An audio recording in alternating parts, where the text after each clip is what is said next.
Então fala você ligado aqui no canal. Sou Eduardo Ferrari e trago assuntos importantes sobre o nosso Vasco. Mas antes de qualquer assunto ou informação, se inscreve aqui embaixo. É tudo de graça aqui no canal. Acompanhe todos os jogos, todos os vídeos aqui, todas as lives aqui do canal também. Se inscrevendo aqui, deixando o like, habilitando o sino das notificações. É tudo de graça. Vem comigo, porque aqui não tem história, não tem caô. Isso aqui é Vasco da Gama. Trago assuntos importantes sobre o nosso Vasco, sem história. Vamos direto aos assuntos. Deixa eu abrir aqui para você. Assunto que vai deixar o Ramon Dias muito feliz. Tem mudança na CBF e reforços liberados para o jogo contra a equipe do Fortaleza, tá? Que vai ser mais uma decisão de Copa do Mundo. Gente, falando um pouco mais, é evidente que o empate com o São Paulo, não tem como falar, pô, Eduardo, você esperava um empate? Todo mundo espera uma vitória dentro da nossa casa, dentro do nosso caldeirão, todo mundo quer, enfim, vencer. O pênalti em cima do Gabriel Peck existiu, na minha opinião, vi uma meia dúzia só, né? A massa vascaína disse que foi pênalti, sim. E teve um pênalti também no Payet, o amigo aqui levantou a bola, é que o Payet é europeu, né? O jogador da Europa, ele não se joga e tal. Aquele lance que ele driblou todo mundo ali, tentou um passe para trás pro Verratti, o goleiro do São Paulo deu um carrinho nele e quase o derruba dentro da área, o que seria pênalti pro Vasco. Mas enfim, o Vasco foi prejudicado, na minha opinião, pela arbitragem. Tivemos outros pênaltis bem mais tranquilos aí que ele deu. Pênalti do Léo, bem mais tranquilo que o do Gabriel Peck. Mas enfim, é lutar contra a arbitragem, a gente vai ter que entender isso. Ontem aconteceu uma coisa que eu, Eduardo, não esperava.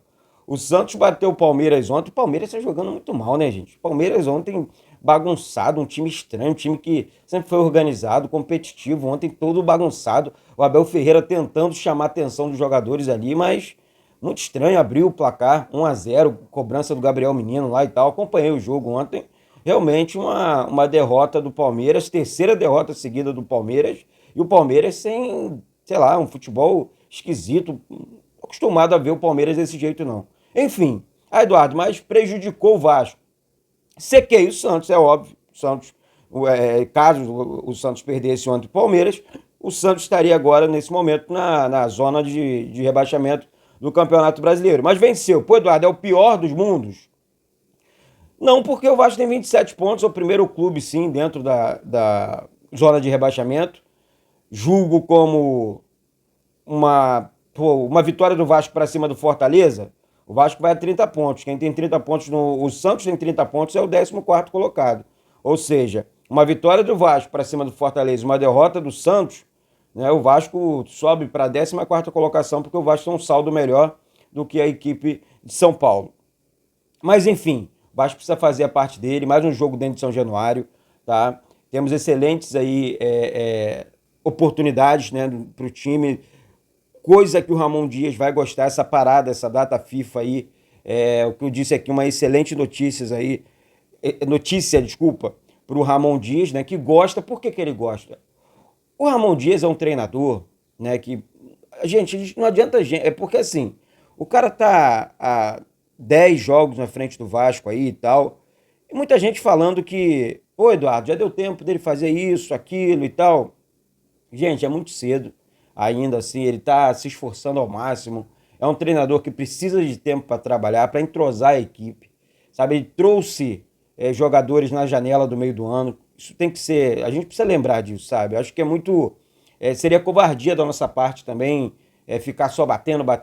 A gente quer falar tudo depois do jogo, no pós-jogo. Isso é normal também, né? Todo mundo entende de futebol, todo mundo entende, principalmente o brasileiro, né? Entende, todo mundo, todos. Enfim, então assim, essa parada aí porque o Medel foi para a seleção, o Puma também e tal, enfim, foi convocado para as suas respectivas seleções, e o Vasco vai parar por uns 9 dias, 8, 9 dias aí, beleza. Daí, um dia antes, tem um jogo da seleção do Chile. Eu acho que o Medel é um jogador fundamental, hein? É dúvida, né? Porque assim, o Medel pode jogar na terça-feira. O jogo do Vasco sofreu uma alteração no horário, eu vou falar para vocês aqui. Passou das 19 horas para as 21h30 na quarta-feira, tá bom? Então, assim, deixa eu ver aqui, no dia 18, tá? Dia 18, Fortaleza e Vasco seria às 19 horas, passou para as 21h30. E assim, existe sim agora ainda mais a possibilidade do Medel atuar nesse jogo como titular. Lembrando você aí que o Medel é um jogador fundamental para a equipe do Vasco, sabe? Você vê que os jogadores do São Paulo, principalmente os mais rápidos, o Maicon vai muito bem, mas quando ele enfrenta um jogador mais rápido, ele não tem a velocidade do Medel, principalmente por baixo. Né? Um jogador que vai muito bem pelo alto, tudo muito legal, mas o Medel, ele tem uma importância muito grande, né, para o time do Vasco. Acho que pesou muito também a expulsão dele na equipe contra o Santos. Ele precisa esfriar a cabeça em alguns momentos, principalmente dentro do jogo, né, para, enfim, não prejudicar o Vasco, para não desfalcar o Vasco, porque é um grande jogador. Eu gosto do Medel atuando ali na zaga. É realmente um jogador que sabe das coisas e o Ramon Dias também sabe disso. Outro reforço, né, que o Vasco ganha para esse jogo contra o Fortaleza é o Rossi. Eu vou falar logo o último aqui, o Gabriel Dias, tá? Devem estar à disposição, bem fisicamente falando. O Vasco tem um problema crônico ali na lateral direita, desculpa. Principalmente, tentou agora, o Puma foi mal, né? Tá indo mal em alguns jogos. Paulo Henrique não entrou muito bem também, tem que falar a verdade. Não entrou bem, é por isso que ele, enfim, não joga como titular. E o Gabriel Dias é um jogador da posição, né? Um jogador que tem muita disposição, principalmente... Eduardo, não chega muito lá na frente. Temos outros jogadores para chegar na frente, né? E o Gabriel, ele tem um excelente passe, né? E muita disposição, boa roubada de bola, boa recuperação e recompõe muito bem. Então é um jogador que eu julgo como necessário nesse time do Vasco, tá? Então, essa situação eu falo para vocês aqui que eu acho que faz falta dentro do Vasco, sabe? Jogadores de posição, jogadores para fazer realmente a diferença dentro do campo. E temos esses jogadores no elenco e, enfim, vai para o departamento médico e tal. Outro jogador que deve também ganhar uma oportunidade com o técnico Ramon Dias é o Capasso, tá? Manuel Capasso, zagueiro que deve, enfim, voltar, pelo menos aos relacionados e tal, disputa uma vaga. Orejano também vem treinando muito bem. E vamos ver, vamos esperar ser um dos próximos capítulos aí. Muita gente não entendeu, os caras se destacaram e não jogaram. Vamos respeitar a opinião e as escolhas do treinador. Até porque nos últimos 5 jogos, o Vasco venceu 3 jogos, perdeu 1 e empatou 1. Ou seja, tá muito positivo, né? Venceu 3, vou repetir aqui, venceu 3 jogos, empatou 1 e perdeu 1. Então é um jogador, é um treinador realmente que, sabe, ele consegue enxergar, ele consegue tirar o melhor desses jogadores, beleza? O Vasco informou ontem, mudando de assunto aqui, que hoje, né, os jogadores terão folga, mas se reapresentam amanhã no CT Moacir Barbosa, enfim, para começar, né, a preparação para esse jogo contra o Fortaleza, tá bom? Eu quero falar também sobre os próximos 5 jogos do Vasco aqui, que são jogos que podem colocar o Vasco lá em cima na tabela. Eduardo, mas vai ser tudo muito difícil, tá? Não tem facilidade pro Vasco, tá? É uma dificuldade enorme, tá? Tô curioso aqui para saber a arbitragem, por exemplo, pro jogo contra o Fortaleza. Tô muito curioso, porque existe um rodízio, né? Rafael Claus, o Wilton, graças a Deus, está lá na Série C, já fez besteira lá na Série C, né? Enfim, Braulio da Silva Machado, entre outros árbitros que você conhece muito bem aí, e a gente precisa realmente ficar atento e ficar ligado. Próximos 5 jogos do Vasco aqui, gente. E assim, são jogos para tirar realmente o Vasco da zona da confusão, zona de rebaixamento. São jogos complicados. Vasco, Fortaleza e São Januário. Esse jogo aqui o Vasco não tem que negociar. Esse jogo aqui o Vasco precisa vencer. Tá? Precisa vencer e assim, acabou. Sem mais. Vasco, Flamengo e Vasco, né? O mando é do Flamengo, mas como o Vasco dividiu os ingressos, meio a meio, Maracanã lotado e tal, o Flamengo vai fazer a mesma coisa agora. Esse clássico vai ser disputado no Maracanã, meio a meio. Então, assim, mais um jogo no Rio de Janeiro.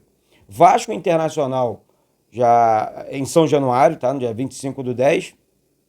E depois o Vasco sai para enfrentar a equipe do Goiás. Se tudo der certo, não teremos se o Vasco vence aqui, soma pelo menos 7 pontos aqui nesses primeiros 3 confrontos que eu disse aqui, Fortaleza, Flamengo e Inter, se o Vasco somar 7 pontos aqui, tem tudo para enfrentar o Goiás aqui, tipo, num jogo que não vai ser um confronto direto, porque aí o Vasco já consegue disparar, se soltar ali do Z4, tá certo? Mas aí é um jogo, vamos lá, Goiás e Vasco, e Cuiabá e Vasco também, para terminar. Então, assim, O Vasco tem tudo para subir na tabela de classificação, tem tudo para fazer a diferença, principalmente nesse segundo turno. Tá? Eu quero muito que o Vasco alcance aí uma vaga na Sul-Americana. Acredito muito nisso também, sabe? Serão 12 jogos daqui para frente, 6 em casa e 6 fora.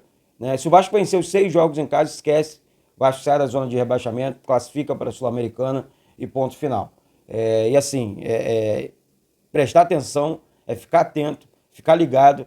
E assim, só um detalhe, o Fortaleza não deve vir com um time principal contra o Vasco, não. Por quê? Vai estar envolvido nas finais da Sul-Americana, então não vai desgastar o time principal. Até porque o time principal não vai colocar o pé. Mas enfim, independente de qualquer coisa, eu sempre prego aquela situação. É Vasco e Fortaleza, é São Januário. Assim como eu preguei aqui, é São Paulo e Vasco. Ah, Eduardo, qual é a diferença? São Paulo é o atual campeão da Copa do Brasil. Jogamos, de certa forma, bem. Oscilamos. O jogo não foi bom, né? Mas oscilamos mais uma vez em campo. E é isso, gente. É continuar lutando, é continuar brigando e seguindo daqui pra frente. Gente, daqui a pouco tem live aqui no canal. Se inscreve aí que daqui a pouco tem live. Vamos falar de Vasco. Temos assuntos importantes para tratar aqui e tudo mais, tá certo? Se inscreve aqui embaixo, sobe o like, não esquece do like. E pega o vídeo e compartilha para todo mundo aí. Vamos com tudo, beleza? Um beijo no coração de todos vocês e saudações vascaínas.